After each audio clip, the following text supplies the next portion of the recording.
जय जय श्री राधे। श्री श्री राधा रमणो जयति। बज निताई गौर राधे श्याम। जब हरे कृष्ण हरे राम। चरित सुधा। श्री श्रीमद राधा रमण चरण दास देव बाबा जी महाशय, बड़े बाबा का जीवन चरित्र। मूल बंगला संपादक प्रकाशक श्री रामदास बाबा जी। तीर्थ पर्यटन।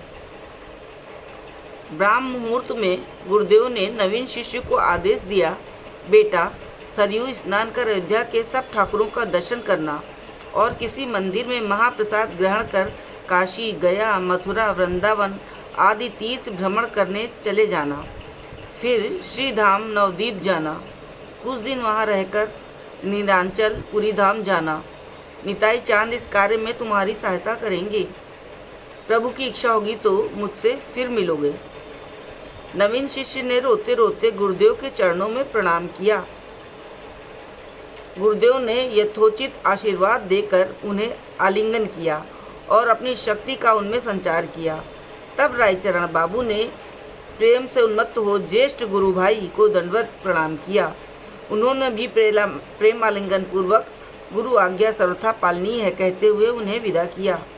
श्री गुरुदेव के आदेश के अनुसार रायचरण बाबू अयोध्या के ठाकुर दर्शन करने गए। अकस्मात उन्हें देखकर एक व्यक्ति बोला, बाबा यहाँ प्रसाद पाकर जाना। रायचरण बाबू ने विस्मित हो मन ही मन कहा, कृपा मैं गुरुदेव की कृपा की बलिहारी। उन्होंने मुझे मंदिर में प्रसाद पाने का आदेश किया और साथ ही इनके हृदय में प्रेरणा की। धन्य करुणा। मंदिर में प्रसाद पाकर रायचरण बाबू उन्मत्त की भांति तीर्थ भ्रमण को चल दिए। मार्ग में कोई आग्रह कर खाने को देता तो खा लेते, पर क्या खाते और क्या देखते सुनते इसकी कोई सुधि न रहती। नेत्र प्रेम अनुराग के कारण लाल और डबडबाए रहते। उनका सुंदर आनंदमय मुख कमल देख ऐसा लगता कि वे इस राज्य में नहीं हैं। बातचीत सभी असंलग्न होती। मन का भाव मन में रहता और बाह्य ज्ञान रहित अवस्था में अनवरत चलते जाते। अनेक तीर्थ भ्रमण कर श्री वृंदावन धाम पहुँचे बड़े बाबा। इस प्रेम धाम में आकर चित्त कुछ स्थिर हुआ। यहाँ श्री चैतन्य चरितामृत, मन शिक्षा और भक्ति तत्वसार ग्रंथों का संग्रह किया और प्रतिदिन नियम पूर्वक इनका पाठ करने लगे। कुछ दिन व्यतीत होने पर अकस्मात एक दिन श्रीधाम नवद्वीप के लिए इनके प्राण व्याकुल हो उठे और ये उस ओर चल पड़े। मार्ग में एक एक दिन एक एक युग के समान प्रतीत होने लगा। भगवत आकर्षण में अद्भुत शक्ति है। अनुराग की अधिकारिता से दूर देश भी निकट हो जाता है। रायचरण बाबू अति शीघ्र श्रीधाम जा पहुँचे। श्रीधाम नवद्वीप में राजन बाबू। श्री गुरुदेव ने रायचरण बाबू के हृदय में कौन सा भाव भर दिया है, कौन सी सुधा उड़ेल दी है, वे ही जानते हैं। आज श्रीधाम नवद्वीप पहुँच श्रीवास आंगन के घाट पर गंगा स्नान कर तथा श्री गौरांग लीला स्थली दर्शन कर उनके मन में भाव समुद्र की शत तरंगें उठ रही हैं। वे प्रेम के आनंद में विभोर गंगा तीर पर बैठे थे। उसी समय जगदानंद दास नामक एक बाबा जी आग्रह पूर्वक उन्हें श्रीवास आंगन के मोहल्ले में मणिपुर रोड पर अवस्थित अपने घर ले गए और एक छोटे कमरे में उनके रहने की व्यवस्था कर दी। रायचरण बाबू गुरुदेव की कृपा से इस समय अत्यंत स्थिर और गंभीर हैं। किसी के साथ बातचीत नहीं करते। 3 बार गंगा स्नान करते हैं और तीसरे पहर अपने हाथ से हविष्य अन्न पका ठाकुर को भोग लगाकर पाते हैं। प्रेमानंद में विभोर होकर दिन रात नाम कीर्तन करते हैं। श्री गौरांग सुंदर की नित्य लीला स्थली श्रीधाम नवद्वीप की नित्य नौ शोभा दर्शन कर भावावेश में रुदन करते हैं। जगदानंद दास बाबा जी महाशय ने एक दिन उनसे पूछा, बेटा नाम क्या है? उन्होंने हाथ जोड़कर उत्तर दिया, बाबा आपके दासानुदास का नाम रायचरण दास है। उदार चेता बाबा जी महाशय उस समय कुछ अन्य मनस थे। उन्होंने रायचरण को की जगह राजन समझा। जब उन्होंने रायचरण दास से उनका नाम पूछा तब वो राजन समझे। उसी समय से वे रायचरण बाबू को राजन बाबू कहकर पुकारने लगे। रायचरण बाबू ने सोचा आहा, माँ योगमाया का कैसा अपूर्व योगा योग है। सूर्य ग्रहण उपलक्ष्य में देह की अवस्था से कुछ परिवर्तन हो जाने के कारण वैसे भी पूर्व के परिचित लोग इस समय उनको पहचान नहीं पाते हैं। दैवक्रम से इस प्रकार नाम बदल जाने से और भी पहचान न पाएंगे। माँ योग माया की कृपा से और श्री श्री गुरुदेव के आग्रह से जो कुछ भी होता है मंगल के लिए होता है। इसी समय रायचरण बाबू श्रीधाम नवद्वीप में राजन बाबू का नाम से प्रसिद्ध हो गए। हम भी आगे इन्हें राजन बाबू ही कहेंगे। राजन बाबू को स्थिति में संपूर्ण परिवर्तन हो गया है। वे प्रायः कमरे के भीतर ही रहते हैं। प्रसाद पाकर एक बार गंगा किनारे जाते हैं और हाथ मुख धोकर आ जाते हैं। उनका कमरा बहुत छोटा है, पास में सामान भी बहुत कम है। श्रीगंथ रूपी भगवान साथ हैं। जैसे ही श्रीगंथ सम्मुख रक्तपाठ आरंभ करते हैं, अनुराग भरे रक्तवर्ण नेत्रों से प्रेमाश्रु बहने लगते हैं। श्रीगंथ का एक एक पद पढ़ते हैं और प्रेमाश्रुओं से वक्षस्थल भीग जाता है। कमरा रास्ते पर होने के कारण आते जाते लोगों में से बहुत से ठिठक कर देखने लगते हैं। कोई कहता है, आहा, इनका शरीर ही मानो प्रेम से गढ़ा है। कंठ स्वर भी कैसा मधुर है, रूप कैसा सुंदर है। मालूम होता है किसी बड़े घर के लड़के हैं, बाप भाई से लड़कर आ गए हैं। कोई कहता ऐसा लगता है कि इनकी स्त्री मर गई है, इसलिए इतना वैराग्य है। इसी प्रकार लोग अपने अपने भाव के अनुसार इनकी आलोचना करते हैं, पर ये प्रेमानंद में विभोर हैं। कभी जी भरकर हंसते हैं, कभी बालक की तरह उच्च स्वर से रोते हैं। कौन क्या कहता है इसका कोई ज्ञान नहीं, किसी दूसरी ओर लक्ष्य भी नहीं है। इसी प्रकार दिन बीत रहे हैं। इस समय की इनकी अवस्था विचित्र है। मुख की ओर देखने से जान पड़ता है कि हर समय विचार मग्न है, मानो खोई हुई किसी प्राण प्रिय वस्तु को हृदय में ढूंढ रहे हैं। नेत्र प्रेम से सजल और रक्तवर्ण है। कुछ कहना चाहते हैं पर अपनी व्यथी न पाकर भीतर का भाव भीतर ही दबा जाते हैं। इस प्रकार की एक अकथनीय व्याधि से पीड़ित हो नवद्वीप में रह रहे हैं। नवद्वीप बाबू से मिलन। इन्हीं दिनों इनके वास स्थान के निकट श्री नरसिंह देव के अखाड़े में एक युवक अपने देश के कुछ लोगों के साथ सपत्नीक श्रीधाम नवद्वीप दर्शन के लिए आकर ठहरे। नाम था नवद्वीप दास। श्रीधाम में आने के 2 दिन बाद एक वैष्णवी ने इनसे कहा, बेटा, इस घर में एक बाबू आए हैं। वे किसी से बातचीत नहीं करते, न किसी के घर जाते हैं। हर समय ग्रंथ पाठ करते रहते हैं और अश्रु बहाते रहते हैं। तुम यदि उनसे मिलना चाहो तो चलो। नवद्वीप दास नवयुवक और अनुरागी भक्त थे। उन्होंने कहा, माँ, अनुग्रह पूर्वक एक बार उन्हें दिखाकर मुझे सदा के लिए कृतकृत्य कर दीजिए। उन महापुरुष के दर्शन के लिए मेरा मन बड़ा व्याकुल हो रहा है। शीघ्र चलिए। वैष्णवी उन्हें राजन बाबू के कमरे पर ले गई। वो नवद्वीप दास वहाँ पहुँचते ही आनंद में विह्वल हो गए। नव अनुराग में डूबे उस महापुरुष की आंखें चार होते ही दोनों चिर परिचित बंधुओं की तरह प्रेमानंद में आत्महारा होकर रोदन करने लगे। उनके हृदय में आनंद समा नहीं रहा था। नेत्रों से प्रेमाश्रुधारा निरंतर बह रही थी। चुंबक आकृष्ट जैसे दोनों प्रगाढ़ प्रेमालिंगन में बंध गए। प्रेमानंद में उन्नत हो भूमि पर लौटने लगे।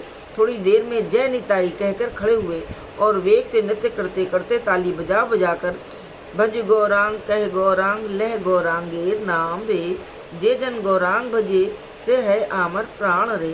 कीर्तन करते करते लथपथ वेश में श्री महाप्रभु के मंदिर की ओर चल पड़े। दोपहर पीछे परिक्रमा कर परिश्रांत हो धूल धूसरित अंग से दोनों घर लौट आए। स्नान कर राजन बाबू ने अपने हाथ से रसोई पकाई और ठाकुर को भोग लगाकर नवद्वीप बाबू सहित प्रसाद ग्रहण किया। तत्पश्चात दोनों ग्रंथ पढ़ने बैठ गए। पाठ आरंभ होते ही दोनों के हृदय में प्रेम तरंग बहने लगी। अश्रु कंप पुलक होने लगे। श्री श्री चैतन्य चरितामृत के एक एक प्यार के पाठ के साथ कभी एक दूसरे के मुख की ओर देख प्रेमानंद में रो रो कर व्याकुल होते और कभी हंसते हंसते एक दूसरे के ऊपर ढुलक जाते। हंसी और क्रंदन के इस अपूर्व सम्मेलन में दोनों एक प्राण दो देह हो रहे थे। कैसा अपूर्व मिलन था, कैसा शुभ दर्शन। एक दिन के परिचय में ही चिरजीवन के लिए एक दूसरे से बन गए थे। एक दिन प्रातःकाल अकस्मात नवद्वीप बाबू एक जोड़ा बहुमूल्य जूता सोने के बटन सहित सुंदर कुर्ता और काले किनारे की बहुत अच्छी धोती लेकर आए और हंसते हंसते राजेंद्र बाबू से बोले, दादा आज आपको एक बार बाबू वेश में देखने को मेरी बड़ी इच्छा है। आपको ये चीज़ें अंगीकार करनी होंगी।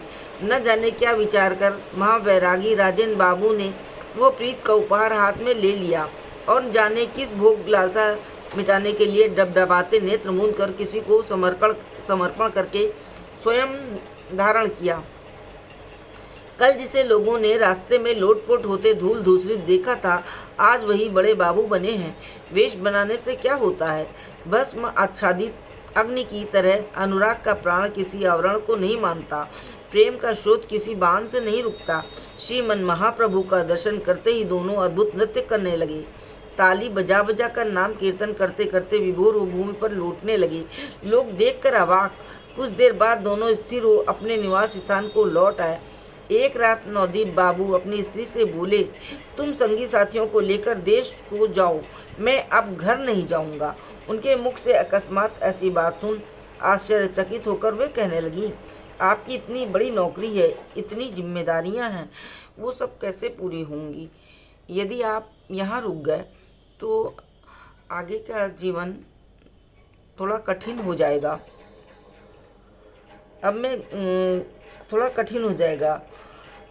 आप कह सुनकर नहीं आए हैं किसी से कुछ, ये आप क्या कर रहे हैं? सबने मिलकर नवदीप बाबू से विशेष आग्रह किया।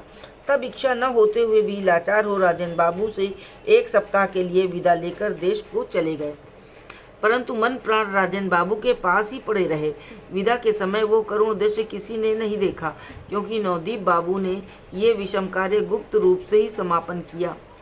श्री श्री महाप्रभु दर्शन। नवदीप बाबू को विदा कर राजेंद्र बाबू फिर पूर्ववत गंभीर हो गए।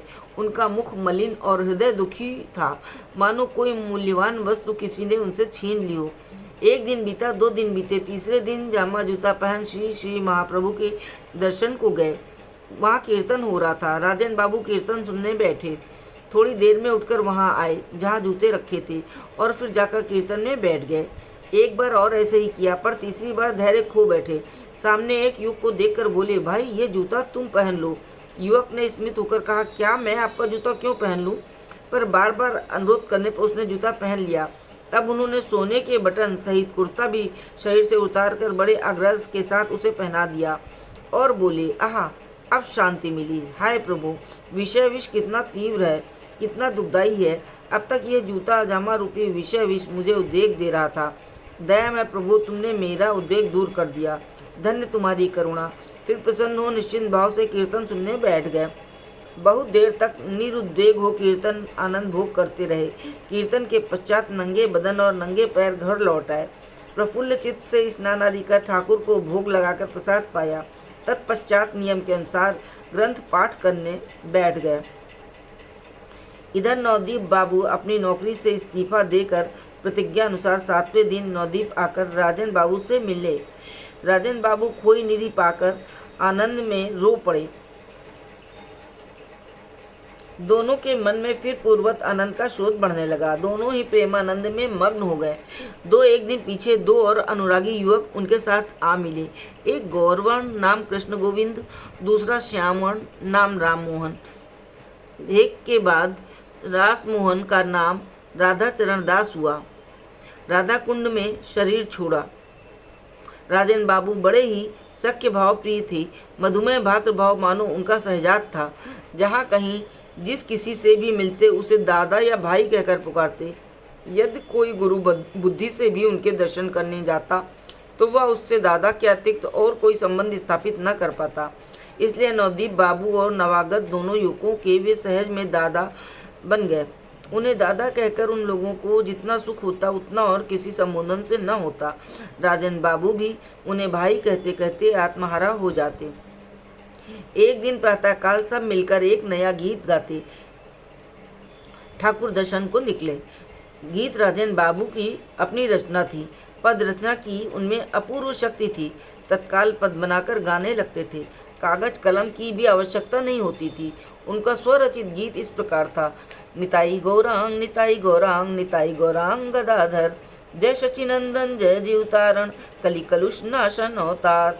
जय हाड़ाई नंदन पद्मावती जीवन कर प्रेम परम रतन प्रचार।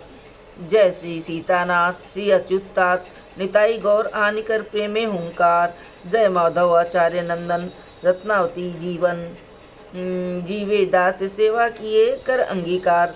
जय श्री वासादि भक्तगण करुणाम संकीर्तन पूर राग गाओ स्वरूप दामोदर।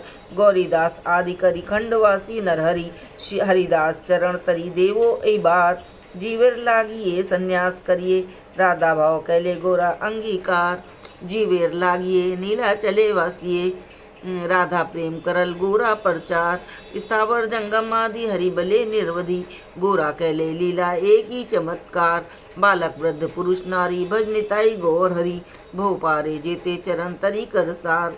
दीनहीन दासे बले रेखो निताई चरण तले भजन विहीन जने कर पार। यही अमूल्य पद रत्न कीर्तन करते करते चले जा रहे थे। चारों ओर लोगों की भीड़ थी, सभी भाव में विभोर थे। राजन बाबू को बाह्य गान न था, पद के एक एक नवीन चरण की स्फूर्ति होती थी और साथ साथ आनंद में सिंधु उमड़कर पतित पामर पर्यंत को बहा ले जाता था।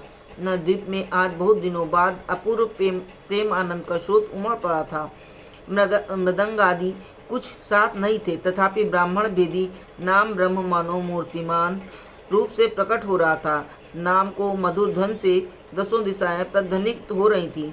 रास्ते में दोनों ओर बाल वृद्ध स्त्री पुरुष सभी चित्र लिखित की तरह कीर्तन सुन रहे थे और विस्मित हो परस्पर कह रहे थे, आहा, ये भक्त कौन है? इनकी चाल ढाल भाव भंगी सभी अपूर्व है। उज्ज्वल गौरवर्ण न होते हुए भी इनका मुख अत्यंत सुंदर और माधुर्यमय है। जो एक बार उनकी ओर देख लेता है मंत्रमुग्ध की भांति सदैव के लिए इन चरणों में मन प्राण अर्पण कर देता है।